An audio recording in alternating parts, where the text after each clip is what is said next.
What we're looking at here is a bronze rotary valve out of a typical conventional streetcar brake valve, and they tend to be bronze, and they rotate on top of a cast iron seat. And being different materials, you want to use a specialized lapping compound when you do have to lap them. Usually the telltale is that you'll feel a little nick or imperfection on the surface of your fingernail. If you feel your fingernail, it probably needs to be lapped. And we used to use this U.S. Products Garnet lapping compound. It's good for dissimilar surfaces like bronze and cast iron. And you set the carefully set this on top of the, after cleaning of course, on top of the cast iron seat, and run it back and forth in a figure 8 pattern and rotate it. And after a while you get a nice smooth surface, and you clean it all off very carefully. Make sure you get all the grit out of there with Varsol or some an organic some kind cleaning fluid. And when you go to reassemble, you use a high quality graphite grease on the surface, a film on the surface. That's all you need. And then in service, you may end up having to add a little oil a couple times a year if the valve starts running stiff. But my opinion is these should come apart and be cleaned and lubricated once a year. You tend to get pipe scale and pipe powder building up at that point, and it tends to dry out the lubricant. And at that point, you may start to get scratches, especially if there's rust particles from the pipe in there. So once a year for all motorman's brake valves is usually a good rule of thumb. You can stretch it sometimes if the car isn't used that much, but a car in fairly regular museum type service should get this done once a year. Same thing with the emergency valves, relay valves, any critical valve like that should come apart for inspection. And part of the idea behind that is to prevent wear, because piston rings are hard to get for emergency valves and relay valves. These parts are hard to get, so you want to prevent wear as much as possible. So if you have a strong preventative maintenance program, you reduce the wear, reduce the number of parts needed. Because now you're going to have to make them. If you're lucky enough, maybe there's a source, but it's hard to get parts. So you want to save those precious parts with a little extra labor, because for most museums, labor is relatively cheap or free. This is the valve portion of the S6A governor. And this is the cutout valve on the left. The cut-in valve on the right. It has a vent hole. There should be no leakage through that hole if the valves are seated correctly, except when it's cutting in and cutting out for a matter of a couple of seconds. To adjust this, you normally take the cap nuts off, and these things take patience. But it's been properly cleaned. You set the adjusters, so they're roughly equal. This is the cutout again on the left and the cut in on the right. So they're roughly equal there. Now we start the compressor up, and we run it to see where the cutout point is. When the cutout point is hit, we shut the compressor off, and we note where that is. Maybe it's 50 pounds or 60 pounds, say. Now, with the compressor shut off, we drain the tank until we hear the cut-in click in. Or you can remove the cover and actually physically watch it. I just listen to it. You hear it kick in, and maybe it's kicking in at 20 pounds, say. So now you adjust it piece by piece. Each time you make an adjustment, the cap nuts have to be put back on and tightened. So now let's say we're at 60, we want to raise it to 70, so maybe we turn it to 2 or 3 quarter turns, maybe even a full turn. That's going to raise us up, maybe 5 pounds, maybe a little more. So, and we knew that this one was a little low too, so we'll set it down a little bit as well. And it's all trial and error. Cap nuts go back on, you run it back up again. Okay, now it's pretty close to 70, which is where we want it. And so we see that's fine. So it cuts out. Now we drop the pressure back down again to see where it's going to cut in. We raised it a little bit last time. So now it's maybe around 45 pounds. We want it up around 55. So maybe we'll raise that up a little bit. You don't want to get them too close together, because it'll cut in and cut out, and you'll get arcing, really severe arcing. And it'll just go, and you don't want that. So now we put the cap nuts back on, we run the compressor back up, it cuts out at 70 where it was before, it's where we want it. We shut the compressor off, we drop the air down, and we see where it cuts in. Okay, now it's around 50. We want it at 55 for standard setting of 55 to 70. So we just turn it a couple of turns carefully. Cap nuts go back on or lock back on, and that's it. That's all there is to it.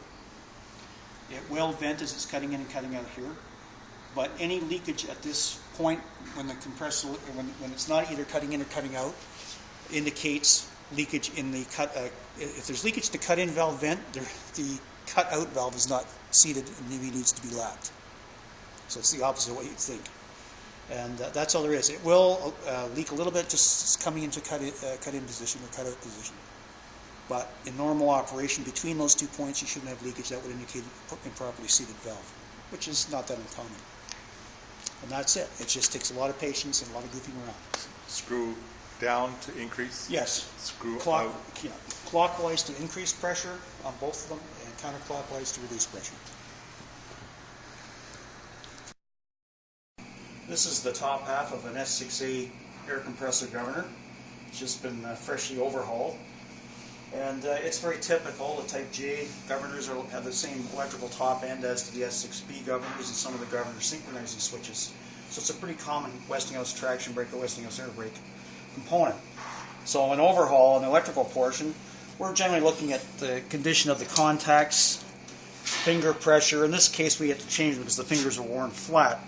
Typically, they get on inspection, they get a little bit of Vaseline on the actual fingers and contacts here.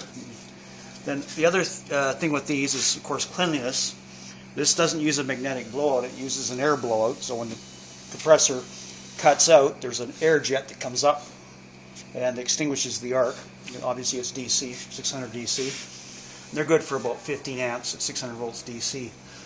The other thing to watch is tightness of the finger screws there. And the gap here, somewhere between 1/8 and 3/32, and that keeps it from stubbing. When it's in the cutout position, it comes down. If these sit down too far, it could actually get hung up on the end. So you normally set those about 1/8 of an inch to 3/32 of an inch, and then lock them down. Normally, the wiring is done as open wiring from the bottom. It comes up and is held by set screws. It has a ferrule on each end of the wire. Compressors use number 12 AWG wire in all cases for up to about 15 amps. And that's really about it with these. Make sure the cotter pin's in, that the insulators are dead clean, and they're dielectric material, and they have to be dead clean. Everything needs to be kept clean on these, no oil. And with the valve portion, the body gaskets tend to compress and leak. They're leather, they tend to compress and leak with age, so they tend to need to be changed. The piston leather as well tends to compress and have to be changed with age. Sometimes you can just flip them over. New ones are available from C.W. Marsh in the U.S. And the same thing with the bottom end. There are a lot of holes and ports that can get clogged. They need to be really clean. And we'd overhaul these typically 2 to 3 years. The maximum you get out of them is about 3 years before rust powder and scale starts to get into them, clog them up. There's not much lubrication required other than these contacts. The piston ring gets a few drops of triple valve oil, and the same thing with the cut-in and cut-out valve, just a few drops, spread nice and evenly, not too much. And the overhaul in 2 or 3 years, they're pretty reliable. They're a little tricky to set up. This is the cut-out valve, that's the cut-in valve, and you have to find the range to cut out first. And then once you do that, you can adjust that and drop the air pressure until your cut-in clicks in, and then you start setting the ranges. Typically for a conventional street carrier, normally you can get 55 to 70 pounds, 55 cut in, 70 cut out. The later cars from the 20s and later 20s and 30s, they tended to go 65, 75 cut in, cut out. And of course, interurban cars were typically 85 cut in to 100 cut out at that time. And that's about it. They're finicky, and they're a little finicky to set up. They're a little troublesome to set up, but once they work, you just leave them alone, and they'll last about 2 or 3 years. If they start to foul up, it's time for an overhaul. You can't really readjust them because it usually indicates there's dirt in the valves, and it's time to clean them. So about 2 to 3 years for museum-type operations. That's Good. Thank you, Gordon. No affiliation with this company. This is CRC Minutemen. It's a great a 2-part epoxy. You just cut a little piece off, you roll it together with your clean fingers, and you can press it into spots that would normally say use asbestos or arc barriers or arc sheets, anything like that that has a hole in it. This stuff will fill it. It's high dielectric, high temperature. I've used it in the inside of this cover to fill a couple of holes, and I don't even see where I did it. It's right there. There was a big chunk missing. That's all that arc putty in there because we didn't want the flash from the governor cutting out to ground to the cover. So it's used for that type of application where you have high heat, high temperature, You may get electrical flashover, so you can use it to fill holes in arc barriers, anything like that at all. It's great stuff. I've tried other brands, but this CRC Minuteman seems to work very well. Good.